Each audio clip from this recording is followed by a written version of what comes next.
నమస్తే, నేను మీ మధుకర్ పటేల్. ప్రశ్నిస్తే ప్రశ్నించే గొంతులను చంపేస్తున్నటువంటి సమాజం ప్రస్తుతం అదే ట్రెండ్గా జరుగుతున్నాను. వాడు ప్రశ్నించాడు, ప్రశ్నించడం నేను ఎందుకు మాట్లాడుతున్నాం అని చెప్పేసి మన గొంతు నొక్కుతాం.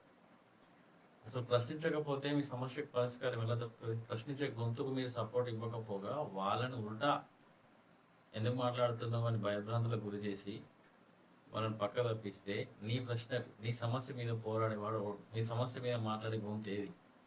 కనీసం మీరు మాట్లాడే వాళ్ళకి సపోర్ట్ ఇవ్వాలి. ఎంతకాలం వాళ్ళ అడుగులకు మడుగులు ఒత్తుకుంటూ వాళ్ళు ఏం మాట్లాడినా నిజం, వాళ్ళు ఏం చేసినా అదే వేదం అని సపోర్ట్ కొట్టుకుంటూ బతికితే మీ జీవితాలు ఎన్నడూ మారుతాయి.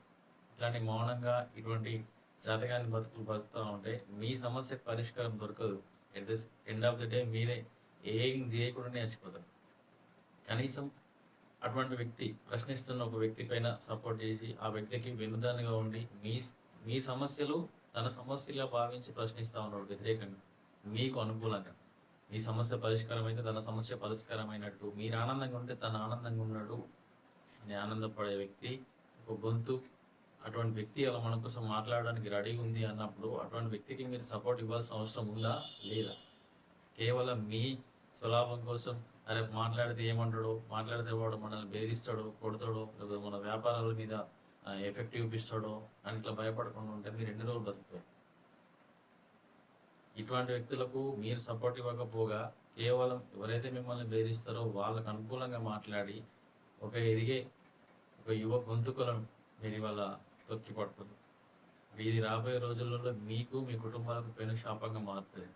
ఖచ్చితంగా ఎవరైతే మాట్లాడతారో, ఎవరైతే మనకు అనుకూలంగా ఉంటారో, ఎవరైతే మన కోసం కొట్లాడుతా అనుకుంటున్నారో వాళ్ళకి సపోర్ట్ ఇవ్వండి. వాళ్ళకి వినదానిగా ఉండండి, వాళ్ళకి అండగా నిలవండి.